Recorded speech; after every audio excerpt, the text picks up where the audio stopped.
दोस्तों, अगर आप भी गौतम गंभीर और सूर्य कुमार यादव को महान खिलाड़ी मानते हैं तो वीडियो को लाइक जरूर कीजिएगा। दोस्तों, सूर्य कुमार यादव के कप्तान बनते ही लगाई है दहाड़। पहले टी20 में लंका को कुचलने के लिए अब रातों रात किया ऐसी खूंखार प्लेइंग 11 का ऐलान। खिलाड़ियों के नाम सुनकर ही कांप उठेंगे श्रीलंका के पैर। तो आखिर सूर्य ने दादागिरी दिखाते हुए अब किन किन खिलाड़ियों को दिया लंका के खिलाफ पहले टी20 में जलवा दिखाने का मौका।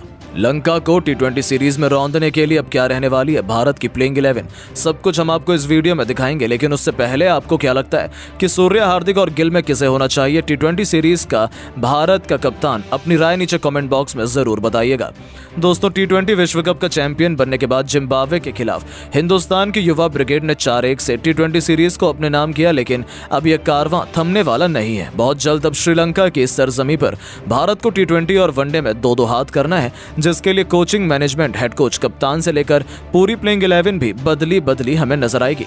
जी हां, राहुल द्रविड़ ने अपने कोचिंग कार्यकाल से पहले साथ अलग अलग कप्तानों के साथ 7 साल काम किया। अब नए हेड कोच गौतम गंभीर को भी अपने शुरुआती दिनों में अलग अलग कप्तानों के साथ काम करना होगा।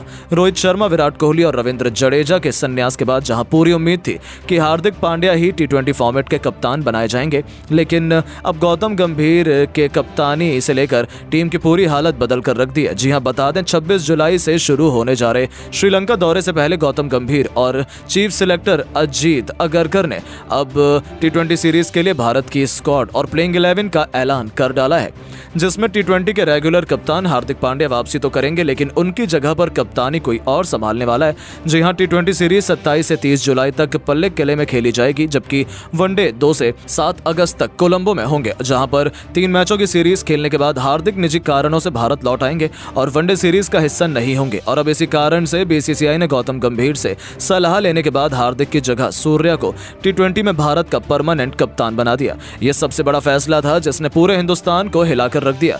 पांड्या निजी कारणों से अगस्त में होने वाले 3 मैचों की वनडे श्रृंखला नहीं खेलेंगे। इसी कारण गंभीर नहीं चाहते हैं कि वो टी20 में कप्तानी करें। वो ऐसे खिलाड़ी को कप्तान बनाना चाहते हैं जो एक साथ टी20 और वनडे दोनों में भारत के फ्यूचर को संभाल सके। किसी कारण सूर्या पर बीसीसीआई ने इतना अधिक भरोसा जताया है, तो वहीं कप्तान सूर्या भी अब भारत के कप्तान की जिम्मेदारी संभालने के लिए पूरी तरीके से तैयार है। वो टीम इंडिया को 2026 टी20 विश्व कप में चैंपियन बनाना चाहते हैं, लेकिन उससे पहले ही अब अपनी पहली चुनौती में श्रीलंका को बुरी तरीके से कुचलकर 3-0 से सीरीज अपने नाम करने के लिए सूर्या ने अभी से तैयारी शुरू कर दी है। जहां पहले टी20 के लिए अब सूर्या ने हर एक नंबर पर भारत की प्लेइंग 11 में कई बड़े बदलाव किए हैं। कई ऐसे खिलाड़ियों को मौका दिया है जिनकी शायद टीम में वापसी भी मुश्किल थी। वहीं नए युवा शेरों पर तो उन्होंने अपना दांव खेला है। तो चलिए अब आपको सूर्य द्वारा ऐलान की गई प्लेइंग 11 का 11 का रुख दिखाते हैं।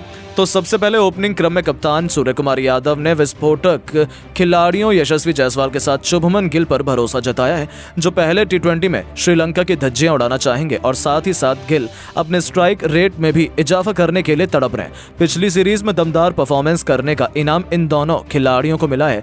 तो नंबर 3 के पायदान पर सूर्य कुमार यादव खुद हमें अपने 360 के अंदाज में जलवा दिखाते नजर आएंगे, जिनके कंधों पर कप्तानी का भी दारोमदार रहने वाला है। ये कुछ नया है, ऐसे में सूर्या भी खुद को साबित करने के लिए बेचैन रहने वाले हैं। चौथे पायदान पर सूर्या ने मौका दिया ऋषभ पंत को। जी हां, एक बार फिर संजू सैमसन को सूर्या ने नजरअंदाज कर दिया है और वही पुरानी रणनीति उन्होंने अपनाई है, जहां संजू एक बार फिर अंधेरे में चले गए और पंत ने उन्हें पीछे कर प्लेइंग 11 में जगह हासिल की है। तो नंबर 5 के पायदान पर अपने बल्ले से जलवा दिखाते हम नजर आएंगे हार्दिक पांड्या, जिनसे सूर्या ने कप्तानी तो छीनी है, लेकिन बैटिंग और बॉलिंग दोनों में हार्दिक पांड्या टीम में एक अहम रोल अदा करने वाले हैं। अब यह देखना दिलचस्प होगा कि हार्दिक और सूर्य के बीच मैदान में माहौल कैसा रहता है। तो नंबर 6 के पायदान पर विस्फोटक रिंकू सिंह की किस्मत अब गंभीर के हेड कोच बनने से खुल चुकी है और सूर्या ने अपने पसंदीदा रिंकू को सीधा आती प्लेइंग 11 में एंट्री दिलवा दी है। फिर आती है बारी ऑलराउंडर डिपार्टमेंट की, जहां 7वीं पोजीशन पर वाशिंगटन सुंदर रविंद्र जडेजा के सबसे बेस्ट विकल्प साबित हुए हैं। तो 8वीं पोजीशन पर रवि बिश्नोई की फिरकी पर सूर्या ने भरोसा दिखाया है। इन दोनों गेंदबाजों पर श्रीलंका की परिस्थितियों में अपनी जादुई फिरकी से लंका की नाक में दम करने की इंपॉर्टेंट जिम्मेदारी रहने वाली है। तो वहीं फिर आती है पेस डिपार्टमेंट की बारी, जिसमें सूर्या खलील अहमद के साथ साथ मोहम्मद सिराज और अर्शदीप सिंह पर अपना दाव खेलने वाले हैं। हालांकि एक पेस पेसर को कम करके सूर्या शिवम दुबे को भी प्लेइंग 11 में मौका दे सकते हैं, जो बल्लेबाजी से और गेंदबाजी दोनों में बखूबी योगदान देने में सक्षम है। तो दोस्तों, अब श्रीलंका के खिलाफ पहले T20 में आपको कैसी लगी कप्तान सूर्या की ये नई प्लेइंग 11? आप इसमें कौन से बदलाव देखना चाहेंगे? अपनी राय नीचे कमेंट बॉक्स में जरूर दें। दोस्तों, पल्लिक किले के मैदान पर पहले T20 में भी आई घमंडी श्रीलंका की शामत। कप्तान सूर्या ने चौके छक्कों की झड़ी लगाते हुए तूफानी शतक ठोक रचा इतिहास। तो रिंकू के साथ मिल अंत में हार्दिक ने अपने बल्ले का ऐसा जलवा बिखेरा कि हार के मुकाम पर खड़ी टीम इंडिया ने अंतिम गेंद पर पूरा इतिहास पलट डाला। तो आखिर कैसे रिंकू और सूर्या की विस्फोटक बल्लेबाजी के बाद हार्दिक के खौफनाक छक्कों ने दहलाया श्रीलंका का दिल? किसने बनाए कितने रन, किस खिलाड़ी ने ठोका तूफानी शतक? रोंगटे खड़े कर देने वाले इस मैच की पूरी हाईलाइट तो हम आपको दिखाएंगे ही, लेकिन उससे पहले आपको क्या लगता है कि हार्दिक, रिंकू और सूर्या में कौन सबसे खतरनाक छक्के लगाता है? हमें नीचे कॉमेंट करके जरूर बताइएगा। दोस्तों, T20 विश्व कप में चैंपियन बनने के बाद भारत का दबदबा पूरी दुनिया में देखने को मिल रहा है। भारत के युवा खिलाड़ियों ने जिम्बाब्वे को 4-1 से तो धूल चटाई। इसके बाद बारी थी श्रीलंका की धरती पर झंडा गाड़ने की। हालांकि श्रीलंका की टीम भी कमजोर नहीं थी। पहले ही T20 मुकाबले में पल्लिक किले के मैदान पर लंका जीत का सपना सजाकर उतरी थी, लेकिन टॉस जीतकर कप्तान सूर्या ने न केवल पहले बल्लेबाजी करने का फैसला किया, बल्कि मैदान में कदम रखते ही चौके छक्कों की झड़ी लगा दी।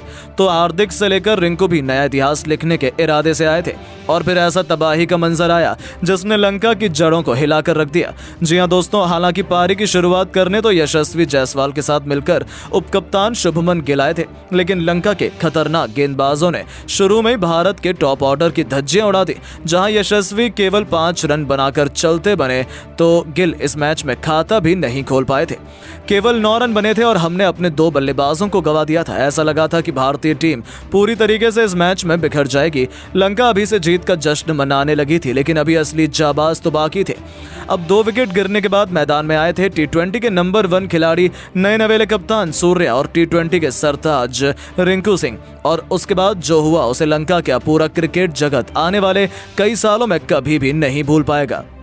जी हां, सूर्या ने अपने चित परिचित अंदाज में पॉइंट्स के क्षेत्र में खूबसूरत चौका जड़कर अपना खाता खोला। दूसरी तरफ रिंकू भी अपनी बारी का इंतजार कर रहे थे। उन्हें यह मौका मिला दुश्मनता चमीरा के खिलाफ, और पहली गेंद पर उनके बल्ले से बिजली कौंधी।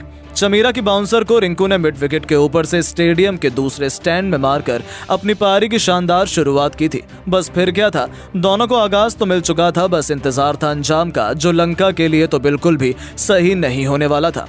उसके बाद फिर क्या था, मिड ऑन हो या मिड विकेट, या फिर गेंदबाज के सिर के ऊपर से छक्का क्यों ना लगाना हो। सूर्या अपने 360 अंदाज में गेंदबाजों की जमकर पिटाई कर रहे थे, तो दूसरे छोर से रिंकू उनकी अद्भुत बल्लेबाजी का लुत्फ उठा रहे थे। महेश तीक्षणा के खिलाफ जब रिंकू को बल्लेबाजी करने का मौका मिला, तब इस बल्लेबाज ने वो कारनामा किया जिसकी वजह से उन्होंने पूरी दुनिया में लाइमलाइट लूटी थी। जी हाँ, तीक्षणा के एक ओवर में 1 नहीं 2 नहीं बल्कि लगातार 4 गेंदों पर 4 खौफनाक छक्के जड़कर रिंकू ने पूरे स्टेडियम हिलाकर रख दिया। इसी के साथ उन्होंने केवल 21 गेंद पर अपना अर्धशतक पूरा किया था, जिस पर दूसरे छोर पर खड़े सूर्या ने भी इस खिलाड़ी को तालियां बजाकर अभिवादन किया। दूसरी तरफ सूर्या ने भी बेहतरीन छक्के से अपना 50 पूरा किया, और इन दोनों खिलाड़ियों के बीच शतकीय पार्टनरशिप हो चुकी थी। लंका के खिलाड़ी उन्हें रोकने के लिए हर एक पैंतरा आजमा चुके थे, लेकिन ये दोनों तो कुछ और ही सोचकर मैदान में उतरे थे। अब बारी थी मथीशा पथिराना की। उन पर कहर बनकर टूट पड़े सूर्य कुमार यादव, जिनके एक ही ओवर में 3 छक्कों और 2 बेहतरीन चौकों की बदौलत 27 रन बटोरकर सूर्य 95 के आंकड़े तक पहुंच चुके थे। उन्हें अपना शतक पूरा करने के लिए एक बड़ा छक्का चाहिए था। हालांकि दूसरे छोर से रिंकू 83 रनों के स्कोर पर अपना विकेट गंवा बैठे, लेकिन जाने से पहले उन्होंने श्रीलंका के गेंदबाजों की खूब पिटाई की थी। अपनी अद्भुत पारी से रिंकू सिंह ने पूरी दुनिया का दिल जीत लिया था। अपनी 83 रनों की पारी को उन्होंने 8 खौफनाक छक्के और 3 खूबसूरत चौकों से सजाया था। रिंकू के पवेलियन लौटते वक्त हर कोई खड़ा होकर उनके सम्मान में तालियां बजा रहा था। अब जाकर लंका के गेंदबाजों ने थोड़ी राहत की सांस ली थी, लेकिन उनकी ये खुशियां ज्यादा लंबी नहीं चल पाई। सूर्या ने तो लंका की हालत बिगाड़ कर रखी थी। ईंट का जवाब पत्थर से देते हुए इस खिलाड़ी ने अपने 360 के अंदाज में घुटने टेके, और विकेट के पीछे खौफनाक छक्के से उन्होंने केवल 35 गेंदों पर अपने इंटरनेशनल क्रिकेट का एक और शतक पूरा कर दुनिया को अपने कदमों पर झुका लिया। 101 रनों की यादगार पारी में सूर्या ने 9 खौफनाक छक्के और वहीं 6 चौके भी लगाए थे, जिसे देखकर तो पूरी दुनिया उन्हें सलाम कर रही थी। हालांकि शतक लगाते सूर्या को भी पवेलियन लौटना पड़ा। पथिराना ने उन्हें क्लीन बोल्ड कर टीम इंडिया को सबसे बड़ा झटका दिया। तो वहीं इन दोनों के विकेट के बाद भी जब श्रीलंका ने सोचा वो मैच बचा लेंगे, तब उन पर हार्दिक पांड्या कहर बनकर टूट पड़े।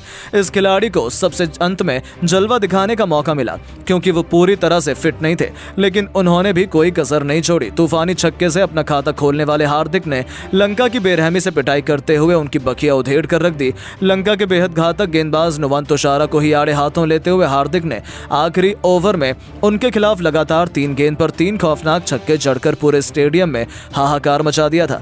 केवल 17 गेंद पर 44 रनों की ऐसी विस्फोटक पारी खेल दी। इस दरमियान उनके 4 तूफानी छक्के और 2 चौके लगाए थे और इन तीनों खिलाड़ियों ने तो पहले ही T20 मैच में लंका को दिखा दिया कि भारत के खिलाफ जीत हासिल करना बच्चों का खेल नहीं है।